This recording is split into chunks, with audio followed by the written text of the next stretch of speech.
We don't play the social game. We are social. Power 98.5. Hi, this is Dan Aykroyd. He's progressive. He's beautiful. He's thoughtful. He's intelligent. He's powerful. He's positive. He is Stephen Cuoco on Power 98.5 Satellite Radio. You're listening to Power 98.5, powered by United Angels Dream, your #1 resource for public relations, entertainment, and multimedia. Contact them today at unitedangelsdream.com. Empowering listeners from the US to the UK. Live on air with Stephen Cuoco. Hey, what's up? My name's Grant Kanoki. I'm a singer, songwriter, producer, and artist, and you're listening to Power 98.5.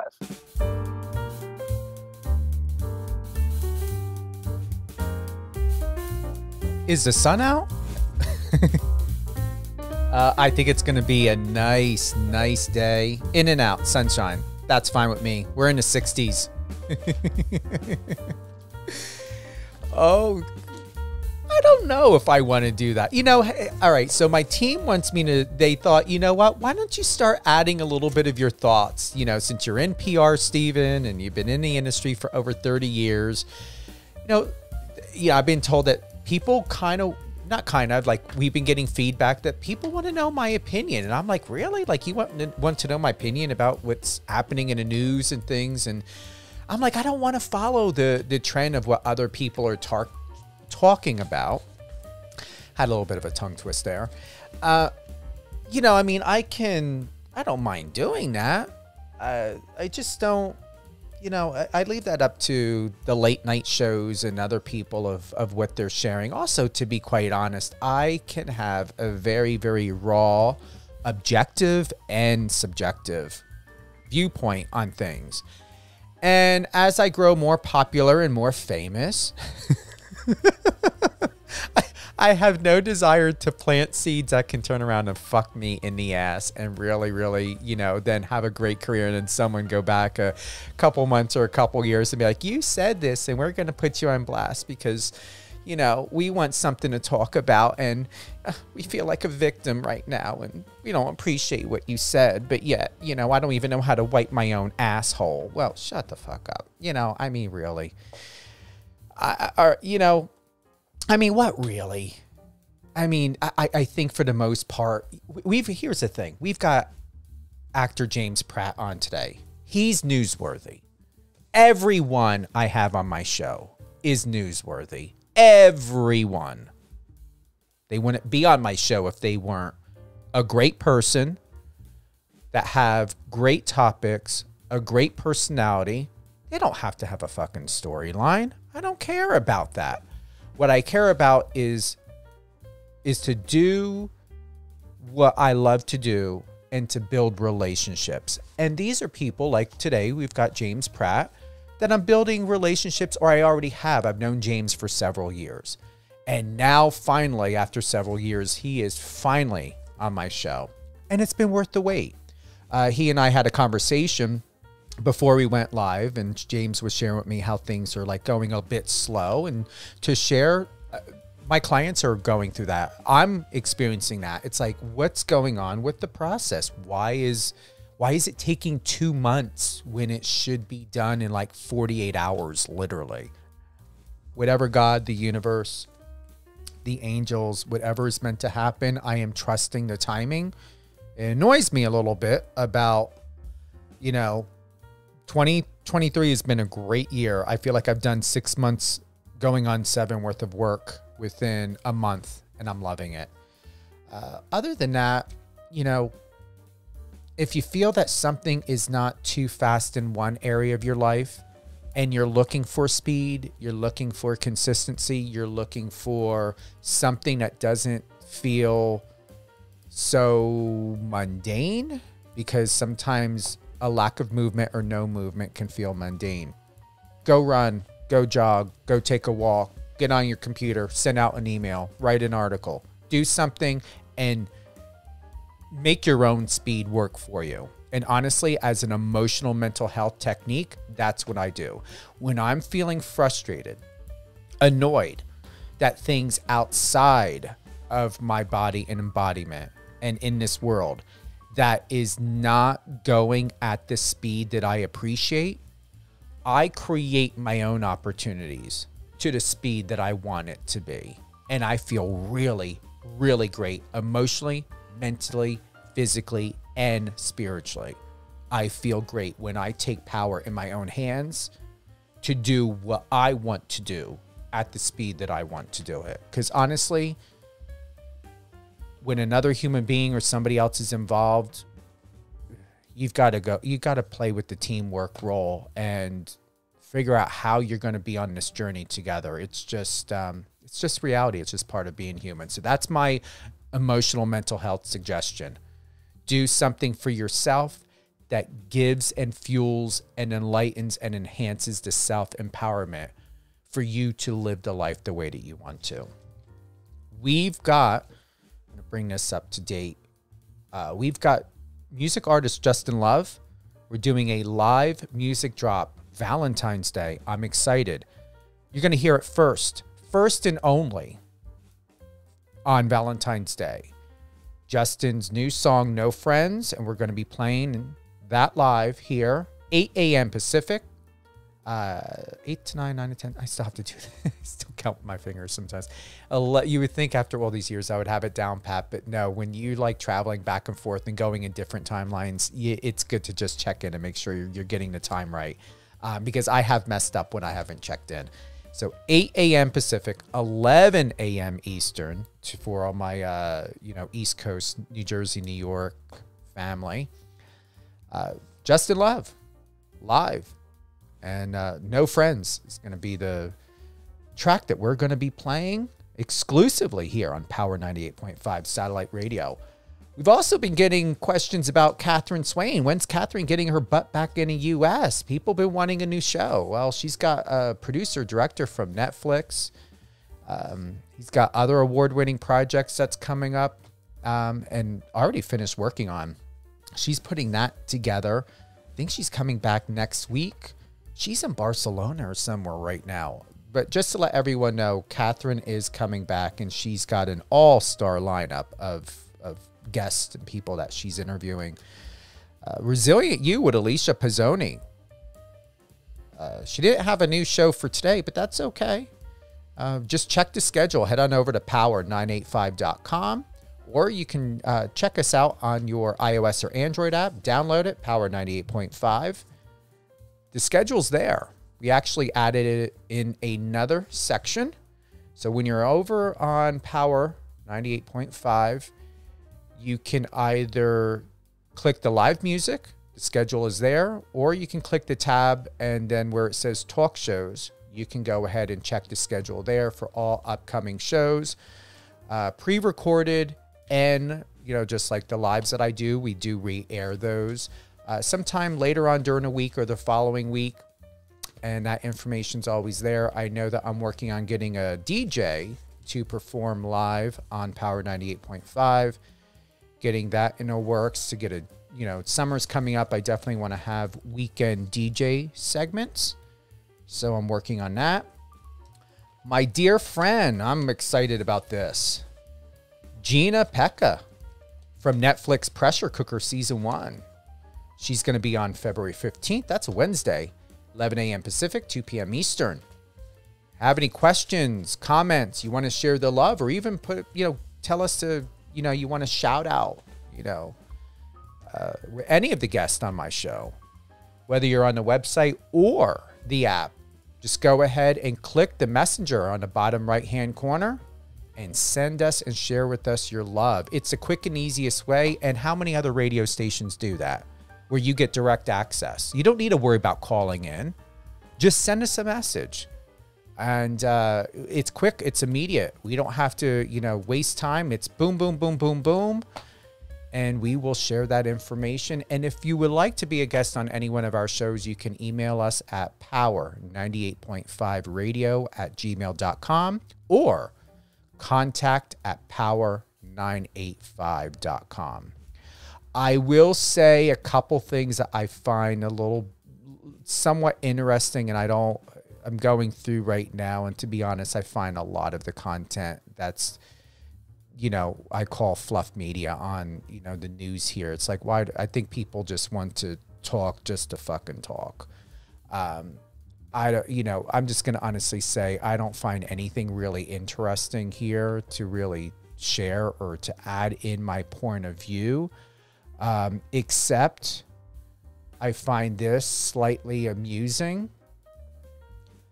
Amusing, and I don't mean that in a condescending way. I just think what I really appreciate, and I'm being very specific, I like the headline. So, Harrison Ford, I was raised Democrat, and my moral purpose was being a Democrat with the big D.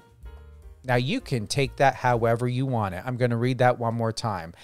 This headline, I appreciate. Harrison Ford, I was raised Democrat, and my moral purpose was being a Democrat with the big D. Now, is he really saying Democrat? Or is he saying something else? You know? Is he referring to the male genitalia? I have no idea.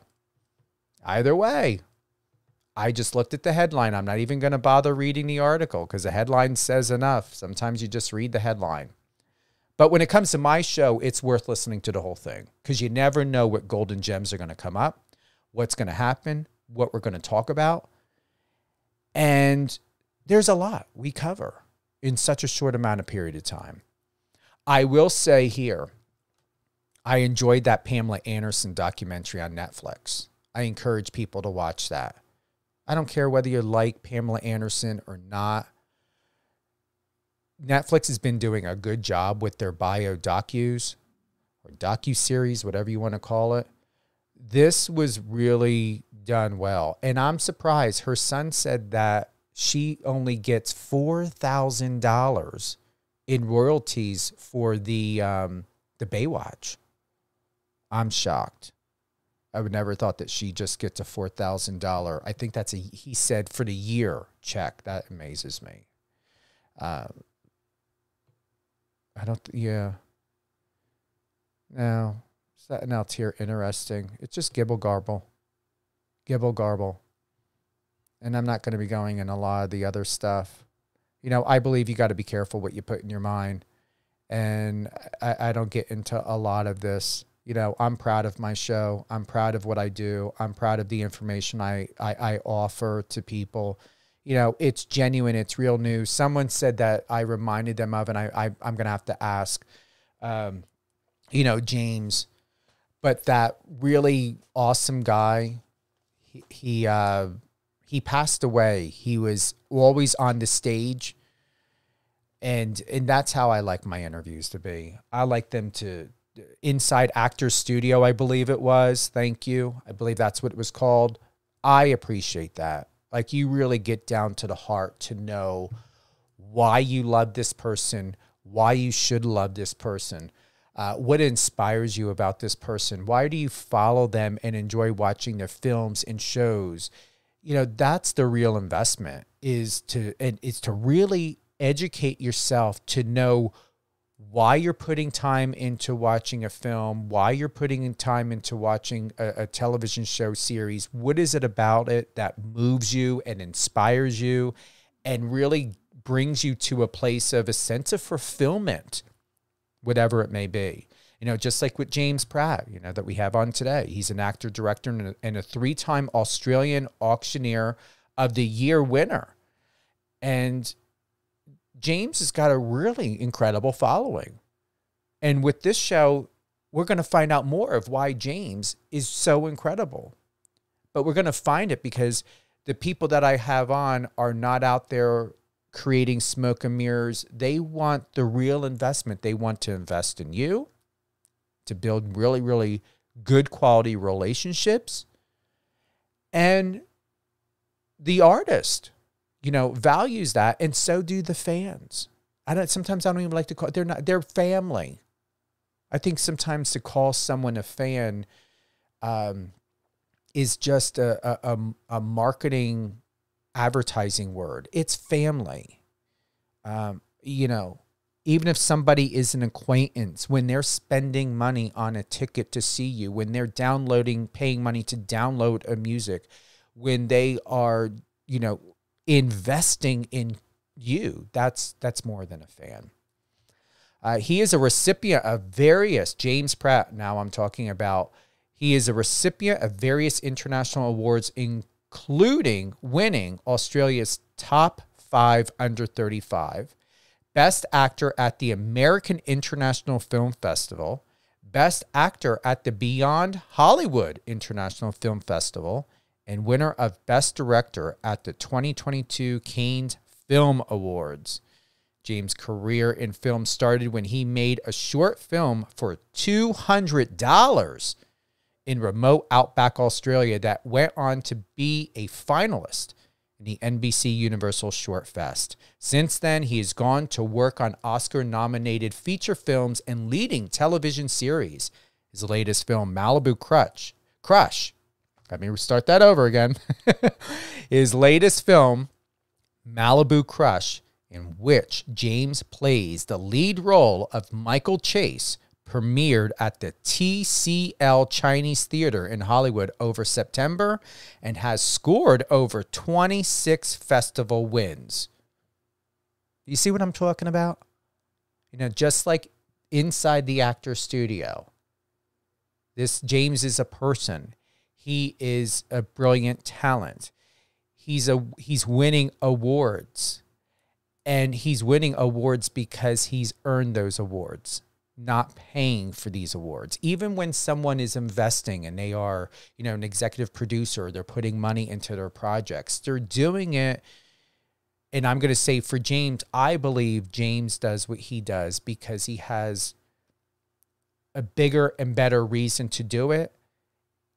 And he's not there specifically to garner narcissistic rewards. He's there doing it and creating jobs, and you've got to respect that. Anyone that is putting their reputation on the line, or even if they're not putting their reputation on the line to create jobs, you've got to respect that.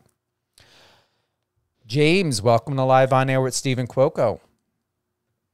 Stephen, it's great to be speaking with you, and I like what you said. It's been a little bit of time in the making. I think we were joking, but it's like over 4 years this is kind of taken. So no pressure for myself to be a great guest. Not at all. What's, just reading this and sharing with the audience what's going on with you. And that's to take $200 and to win and be a finalist at NBC Universal Short Fest. What is the real, to come directly from you, why are you doing this? Why are you an actor? Why are you a director? Why are you a 3-time Australian Auctioneer of the Year winner? Why are you all of these things? Stephen, I think with the acting side of things, I really love what I'm doing. I think that's sort of the key to it. When you enjoy doing something that you like, dare I say you love doing something, then your results are a lot better than if you're just simply doing it for the money or for fame or whatever the one thing is that might be driving you.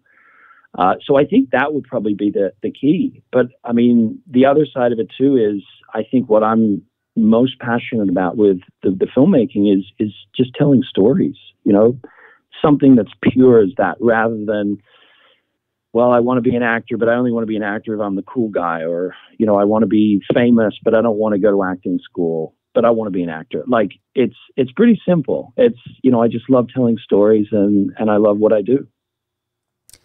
You sit on numerous advisory film boards, including the SP Film Awards in New York, Mogul Productions in Los Angeles, and the iHollywood Film Festival in Los Angeles. What is the climate like of where the film industry is now? What do we have to look forward to for 2023 and even beyond 2023, knowing that there's been a reset? I think there's a real opportunity for people to take hold of their careers. I loved what you said, by the way, of earlier on in the show, where you were talking about, if things are not happening, then go out there and make something happen. And I do think that maybe some of the content maybe isn't as strong as what it's been in previous years, but the difference is now with all the, the streaming services, the availability of cameras, the cost, you can actually start making your own content rather than waiting for someone else to make it. And I think that's really exciting. Like once upon a time, if you made a film, if it was a studio film, it would be shown at a theater. But if you made it yourself, then the best you could hope for is straight to DVD. Whereas now it's, you can make a really quality film for a pretty reasonable budget, and you can sell it straight to Netflix and they'll promote it for you. And I think that gives people a lot more life to be creative than perhaps 10 years ago, 15 years ago, when it was a little bit more you just stay in your lane type of business model. What's the best thing, honestly, that you've learned in this industry? Because before you answer, we've known each other for several years. We're finally in this place in space, which is absolutely perfect because it just feels so good. Once again, timing is everything. Sometimes the wait is worth it. And to be in that alignment. From when we first met to where you're at today, I'm going to say a lot has evolved in your life, personally and professionally. What I'm most concerned now is, who is James Pratt now after the last several years? What is it about you that I may not know who you are and what you've learned in life? That's a really layered question and great question, by the way, Stephen. I think it would have been, 4 or 5 years ago when we could have done this interview. We could have done this interview 4 or 5 years ago, and then everything, COVID came. I was back in Australia for a year and a half. Like you said, the alignment is different. I think probably the main change I've had is just more of an appreciation to enjoy the ride. I mean, when something like COVID happens, it means that you can't, like people that are used to controlling what's around them, suddenly can't control what's around them. It's a great learning curve. And I think for me, it was a time to I went back to Australia from LA. The world kind of went upside down, and it was a nice time to kind of just reset. And I shot that movie you mentioned, Malibu Crush, during COVID, as a way, again, just to remind myself, I just love making movies. And if this film is a comedy relief when it comes out, I'll be really happy with that. Thankfully, it's gone on to be really successful with US and Australian distribution. But that in itself is I think, a good reflection of maybe where my mindset went after COVID, which is I just want to make a film, something that makes people laugh. Exactly like you said with the headlines. There's already enough negativity out there at the moment.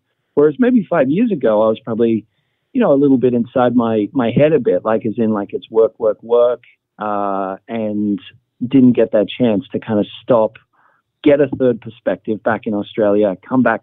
And just to sort of clarify, the year and a half in Australia, that was the interesting thing when you talk about, you can only control what you can control. So Australians were told to go back home, like just before COVID sort of hit that lockdown. Like, they were canceling international flights. So for me, it was like, hey, the Australian government and a lot of my buddies who are Australian in LA, the same thing. It's like we kind of scrambled just to get a flight back to Australia, thinking, well, we'll probably be there for like 2 months. And then they didn't actually open borders again for about 18 months. And it was just a very, very surreal time. I'm checking back in with some of the points, bullet points that I have here from, previous articles you've done. And I like to research and to know what was shared before, where was your life before this interview. I like to do that with people to see how much you've evolved and grown and just become so seasoned. One of the things I've noticed that is not talked about too often or asked. You had said in one of your past interviews, I'd spent most of my time growing up doing surfing competitions and playing sports. To be honest, if you never put that on record, I would have never thought or assumed to know that you I'm going to say, even if you're not surfing, or to ask, are you still surfing? I will always consider you a surfer now that you're mentioning this, whether you're doing it or not. But how has someone that's gone from surfing competitions and playing sports to then studying at the National Institute of Dramatic Arts in Sydney? Well, you know what? I'll let you know a little bit of a cheat code here. Like where I grew up in Sydney, in Australia, in Sydney, Australia, it's called the Northern Beaches. There was not a lot to do but surf. So in that kind of like, school, it was all about surfing, and I guess, adults, something that comes way in the future. It just didn't really seem like it was on the radar.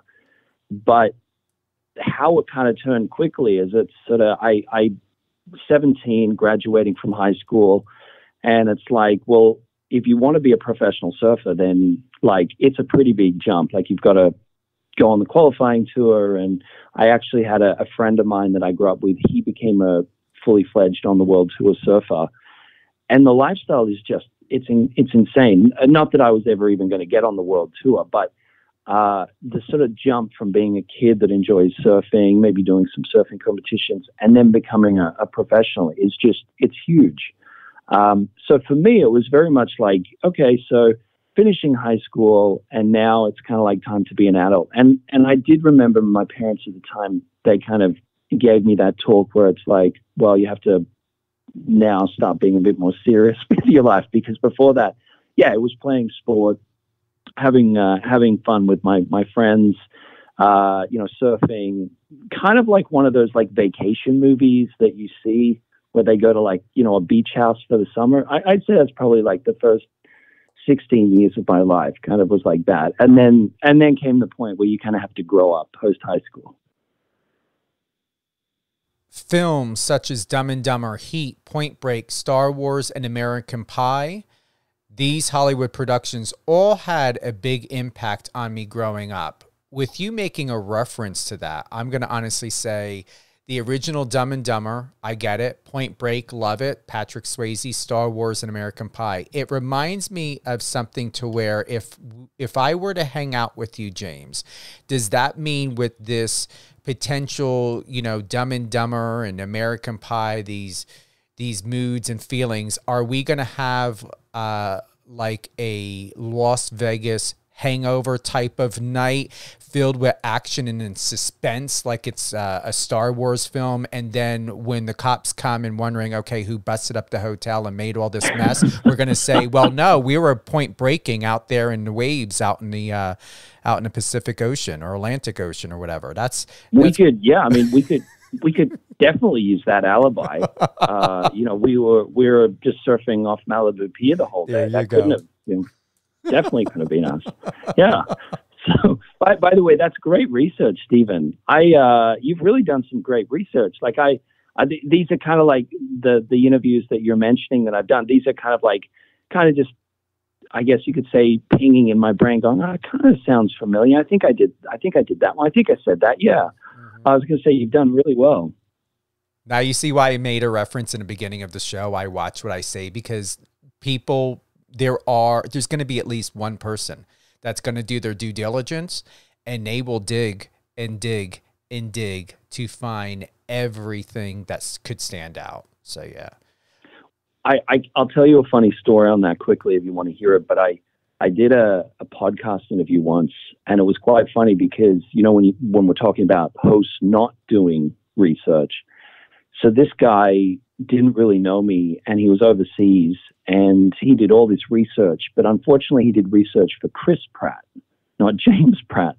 So he kind of started the interview, and then he started asking me these questions, and I was like, I didn't know whether to say like, hey, I think you got like the wrong person, or I don't really think this is kind of like makes any sense. But then he picked up on it. He's like, oh, right. Yeah. Okay. Maybe we could do another interview then. But it was just that difference between a host that kind of does the research and a host that kind of, quickly does like a quick Wikipedia search and just says, okay, great. Let's start the interview. Yeah. And I'm going to be honest. I prefer, and it just goes with just being who I am, I've been in PR for over 30 years. I like to make sure that if there's going to be a boo-boo in facts, I will take ownership of that, which I'm very meticulous, extremely meticulous when it comes to accuracy. Have to be. To be a PR rep, you have to be accurate to the precise precision and detail to everything. There is a science to do what I do. And with that being said, when leaving it up to somebody else, and whether it's the press secretary to the White House, if they don't do their research and they leave it up to assistants, or myself as a PR rep, and those boo-boos happen, it doesn't cost the reputation, you know, of the assistant, or it could also may or may not cost the reputation of an executive producer or producer. Ultimately, it's the face. It's like, it's me, or it's the journalist, or it's the host. And if we don't do our due diligence to care, I'm going to speak for myself, and also the way representation or journalism should be, or and everything, James. When someone is not doing their due diligence to care about you, to even follow up with the research that was given to them, that is not the assistant's fault. That is not the producer's fault. That is the journalist's fault. That's the representative's fault for not giving a shit to care as to who they are interviewing. Yeah, no, I did find it funny when the guy was telling me, when he asked me off the cuff, hey, so what's Arnold Schwarzenegger allowed to hang out with? And you're kind of like, yeah, I'm not the guy who married Arnold Schwarzenegger's daughter. but you know, I could say he seems like he'd have he'd be a good guy to hang out with, you know. But yeah, so. But you've done your research, Stephen. I think that's very, very clear, and it's great questions so far. Thank you. It all starts with the great script. A well-written script will set you up for a good film. I think editors are very underrated as well. In today's film industry, and with the technology available, a good editor can cover bad acting and completely change the tone of the film. I know of films that have missed out on being sold, but then a new editor does a recut and a film gets sold to a big studio. That's what you had given as an answer as to what do you think are the most important elements of a good film. Do you still stand by that? And where's the direction now of how you feel about what makes, you know, what are the important elements of a good film?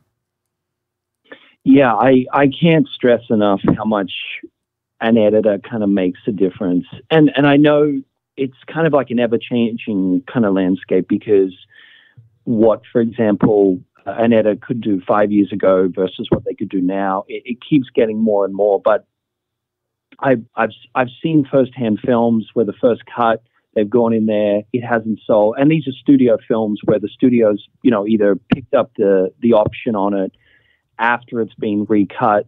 But basically, yeah, there's films out there that the first editor's done a cut on it, hasn't tested well, looks like it's just going to be, you know, left on the cutting room floor, or kind of like a straight to VOD kind of release. And then another editor's come in and they've tweaked it, and then all of a sudden it's up for all these awards, and it's like a top rating film. And the point I'm making with that is, I mean, the filmmaker out there that's kind of stressing about things, and sometimes the actor as well, you got to remember that the editor's your friend. And one of the best pieces of advice I ever got at acting school, which is not meant to be this advice. I went to this school called NIDA, and alumni is, you know, Kate Blanchett and Mel Gibson, and you know, the list is quite honorable. And through the time there, a lot of the time they were like, oh, you know, you have to be really good to be in TV, and you have to always be learning your lines and always hit your marks, and really stressing you. And one day I had this teacher, and he came in and he'd worked with Spielberg. And he said, listen, guys, when you do a studio film, you kind of have to be good together. Like, you can't just kind of turn up and, you know, hope for the best. But he said that there's going to be days where they're rushed themselves. They don't have enough time to let you do 4 or 5 takes to get into motion, or they need to do 25 different shots on the one scene, and you're going to get, you know, quick coverage. But he said they make you look so good. You know, if for example, the scene is you have to cry and you just can't do it on set, guess what? The editor will cut to the other person in there and they'll put, you know, some emotive music on top, and then they'll cut to a different angle, and they can work around it. And the point there I'm making is that if you're a filmmaker, or if you're, you know, wondering, like, you know, how much emphasis does the editor have? It's the editor is the one there that makes you look good, cleans up the problem, and is the one that you should really invest in building a relationship with, because what they can do is just phenomenal. It's that phenomenal right now. Speaking of editor, what projects do you have coming up, and what should we expect or look forward to with the expertise that you just shared? What do you have going on to help us with more of what we can be enveloped when it comes to mood and technique and feeling and the complete atmosphere of a James Pratt project? Well, I think if anyone watched Malibu Crush, they would kind of see that the bar's pretty low as far as deep conversations. Malibu Crush was basically Dumb and Dumber come to Australia. So that the emotional intelligence of the main characters, it's a fun ride as a comedy. The projects I've got coming up, there's a really exciting one, which is a little bit of a left turn from Dumb and Dumber. It's like a very moody, emotive thriller set in Lake Los Angeles, which, if you know the landscape, it's a little bit like Vegas. It's sort of salt flats, you know, that very much desert, end of Breaking Bad season 2 type of look, which is, it's a passion project for me, and we're sort of inches away from being able to kind of like announce it with a studio, which is what we were talking about earlier, which is, you know, things are a little bit slow this year because you get verbal yeses, and then Sundance comes up, and, you know, this person has got to sign the contracts at Sundance, and this person's at Mammoth, you know, this week, so they can't sign the contract. So it's a project coming up which is really exciting. It's a thriller.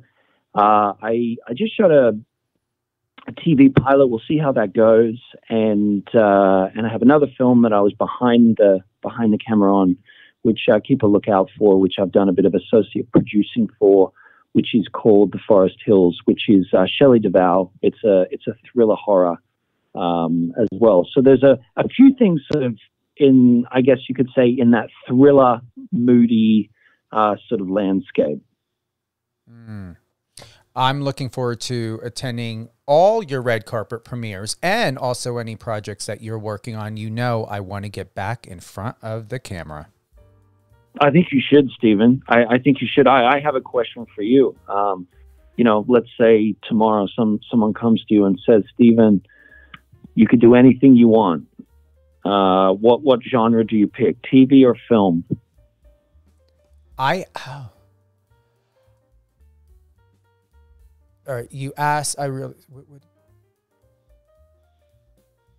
putting you on the spot here as well. No, I like it and I appreciate it. So here's the thing, and I'm processing because I don't get asked questions too often.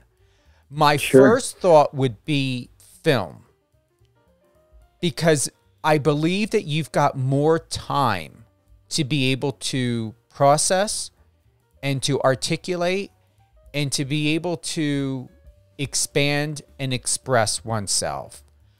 Why I'm going to pick television is I like the opportunity that if I were to have a shorter amount of period of time to learn my lines, get it right, maybe slightly improv or any type of method acting or whatever that may be asked or needed or thought of, I work better being spontaneous and to work much quicker. And television is more my style in that way than a film, to where we're sitting there all day and what doesn't make any sense to me is we're going to do a scene. Why is it taking 12 hours to do a scene that's going to be shot in a couple minutes or whatever, and then we need to wait more hours. So I'm going to say I prefer television because I like the speed of television productions. I do prefer film because I feel that there's more refinement in film. With television, if I can be on a supporting actor through different television, which was, I was told, you know, if I could get supporting actor roles, I can be on different television series. But whether, even if it's a main role, I like the idea of being able to continue longevity to help build and strengthen a project through TV than the idea of what I feel that you can't do with film. Because when someone starts doing part 1 or part 2 and part 3, like, you know, with the Nightmare on Elm Streets and Texas Chainsaw Massacres and stuff, and then when people start remaking films, it becomes very convoluted. So I believe that the integrity of a television show works better now than the self-gratifying, let's remake a film or do a film, and then there not being enough time to put the marketing and advertising and promotion behind it, because that's where the film industry is at. There's a lackluster in the care of post-production. Yeah, or they use up all the money in shooting the film and let's just say getting the cut out there, and then there's no money to publicize it. And that's something people forget, especially with indie films. You know, your marketing is so important to kind of get it out there. Sometimes the worst films, just the reason why you always see them is just because they had a great marketing budget. And you know that film for being bad, but you still watched it and they still get money out of it. So I totally agree. I was watching Breaking Bad, again, season 1 and 2. That's probably why I referenced the Lake Los Angeles, but the way they shot that, like, I mean, that in itself is almost like a movie. The way they shot it, it just, you know, visually it's stunning. It's got a high budget, and it dives deep into a story. It's not just like an on the surface, all dialogue TV show. Mm-hmm. So very impressed with them. Well, I hope I answered your question. Yeah, no. Well, I hope in a couple of years we can sit here and we can talk about the TV series that you're in. Absolutely. Absolutely. Awesome. Last question, and I really appreciate this one. What are your first thoughts when looking back over this past 12 months? Where are you at now to propose that question? And before you answer, you had stated originally rewarding, challenging, and a lot of self-growth. Is it still the same or has it changed?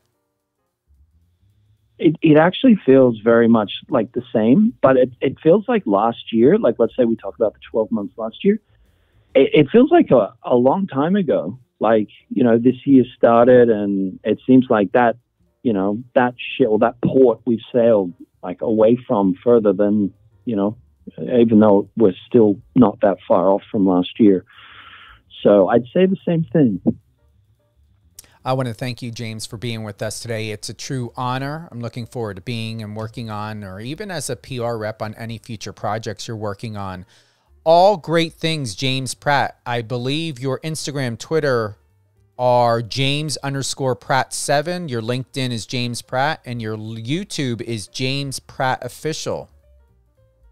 Correct? That's it. All right. And Stephen, thanks very much. I mean, it's always a pleasure to talk to you, but I really appreciate the questions and also just the research as well.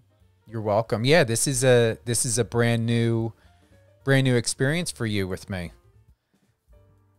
Yeah, I hope to do it again. Oh, most definitely. Any closing thoughts? Awesome. You know, I just, like I said, I really enjoyed the interview, and I everything you said before the show as well. I think you know, kind of just run your own race, make your own momentum if it's getting a little bit slow out there, and hopefully we can see you on a TV show. I hope so. I know Big Brother is cast. They're doing their cast again, and this is for Big Brother season 25. I'm actually either today or tomorrow. I'm going to shave, do a facial, and I'm going to create my introduction audition tape. And this is going to be my 18th time submitting to be on Big Brother. I hope I can get in. We'll see what happens this year, and how I feel about this. Every year, all the years beforehand, I was always absolutely clean shaved. I had a fresh haircut beforehand. I perfectly planned out what my backdrop would be and doing.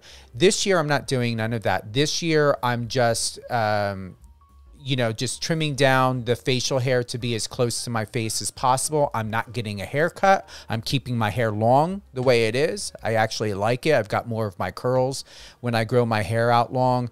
And I'm just going in all natural. Absolutely all natural when I submit this video. I have no expectation. I would love to be on this show. The casting directors know, and I reached out to them again saying, hey, I auditioned 17 times for this. I'm going to be submitting another one. So that's what I plan on doing. I'm hoping to see you on there, because I mean, I won't lie to you, I haven't watched a lot of it, but usually when I have seen part of it, I'm like, why did they pick this person or that person? Or obviously they've got something in mind for the personality clashes. But yeah, I think you'd be a breath of fresh air. Possibly the smartest person. I would say definitely the smartest person on the show as well, Stephen. So hopefully you can get on there. I'm going to tell you this, and mark my words. I don't know if people have ever made this reference before. I know it's been said, that casting directors and producers and things like that, people, or even like if you're asked, like a lot of times it is stated, I would be the best person on the show, or, there would, and I agree with you. You hit the box of nails, James, through the board with one hammer swing. It's usually referenced, or I've been told, when someone's auditioning, when they ask why you should win or why you should be on this show, you said it and I didn't even say anything. Television has never had anyone like me before on there. Not only for what I do, but anyone with my set skills. Okay, it's almost like a Liam Neeson in the film Taken. I do have a certain set skills nobody in this world has, in the combination and in the way that I have them for who I am and what I do, and with my personality. It has been said to never say, I would, someone should not be saying, oh, I would be great for TV, or, I make for great television or anything else like that. I'm going to honestly say Big Brother would never had anyone like me. And I'm going to close by saying that Big Brother puts me on, and depending on the psychological makeup of the other castmates, yeah. You know how they have star of The Bachelor or other people? I will take the crown as the #1 Big Brother cast member in history. They will say Stephen Cuoco, Big Brother cast member, made history, season 25. Hand over the crown if anyone else thinks that they have it. And that is saying that confidently, because I don't bullshit. I don't put on air. I know how to be a team player, but also at the same time, I understand the psychological components of what this game is about. And I would not be going in making concern of friends. I understand that now it's $750,000 on the table. I'm going in to win, just like if it's the game of Clue. And it will be fucking exceptional, and something no one has ever seen in the last 24 seasons of Big Brother. Well, no pressure on them, Stephen, but if you get on there, I'll be watching. I don't usually watch it, but if you get cast on there, I'm definitely watching. I appreciate that. Yeah. Who would you like to give a shout out to, James? You've put me on the spot there. You know what? I'm going to do a shout out because I was actually thinking about her this morning, Jessica Ross. She has no idea. I haven't spoken to her in probably like 3 weeks, but she was actually one of the people at iTalk New York that was supposed to be there, like yourself, that at the last minute couldn't come. But I was thinking about her. She's a really, really great friend of mine. Known her a long time. But yeah, she was just on my mind. Someone that, when you think of someone, you're like, I should check in, see how they're doing. So now I have a reason to check in and see how she's doing. I'll tell her I gave her a shout out. Yeah, please do. Thank you again, James, for being on the show. I appreciate you, and thank you for all the years of friendship. And we've got a lot more we're building on and connecting with. And don't hesitate to reach out anytime and keeping me posted on all great things that's happening in your life. And you're more than welcome to be on my show and on Power 98.5 anytime. Thank you very much, Stephen. And I really appreciate the kind words. Back at you. Thank you. All great things, James Pratt. Head on over to his Instagram and Twitter, James_Pratt7. That's JAMES_PRATT, the number 7. His LinkedIn is James Pratt, and then his YouTube is James Pratt Official. We are going to have this available today on all platforms: iHeartRadio, Amazon Music, Amazon Audible, and Spotify. For those that are just joining us and don't want to wait for the re-air, I will be having those available for you, and you can share that. And, James, if you need the link from any of those podcast channels, please go ahead and utilize those, add those to your press kit. Remember, this is a radio show and not a podcast. We join, and I have my show on those podcast channels for the best interest of my guest on the show, so they can easily be found and heard. Like I said, if you're not able to tune into the live or when we re-air these lives on Power 98.5, don't hesitate to check out Live on Air with Stephen Cuoco on Amazon Music, Amazon Audible, iHeartRadio, and Spotify. We've got my good friend, music artist Justin Love from my home state of New Jersey. February 14th, Valentine's Day, live music drop of his new song titled No Friends. Then we've got Gina Pekka from Netflix Season 1 Pressure Cooker. February 15th, that's on a Wednesday, 11 a.m. Pacific. 11 to 12, 12 2 p.m. Eastern. It's a habit. I enjoy it. 2 p.m. Eastern.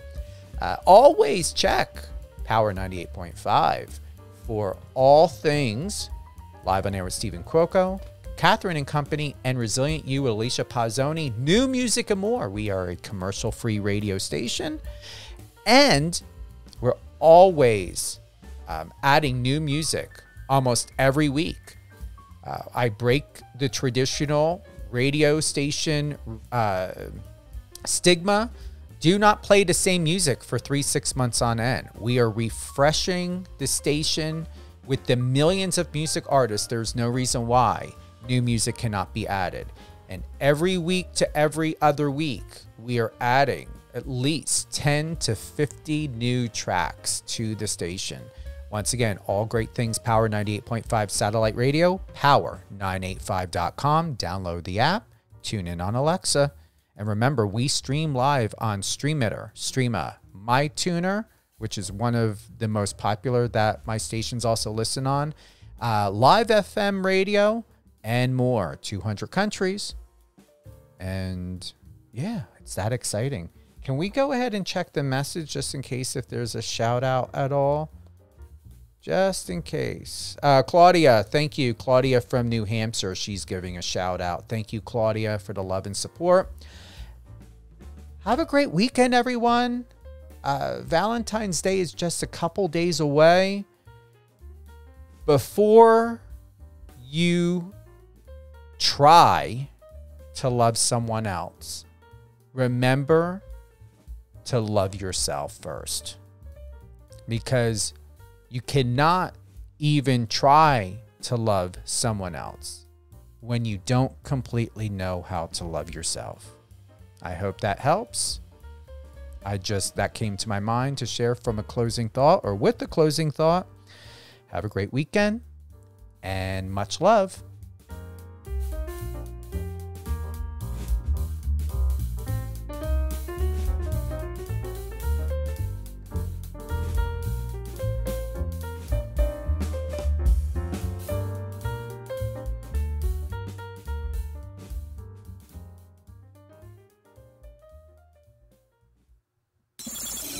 Find us on your socials and let's connect.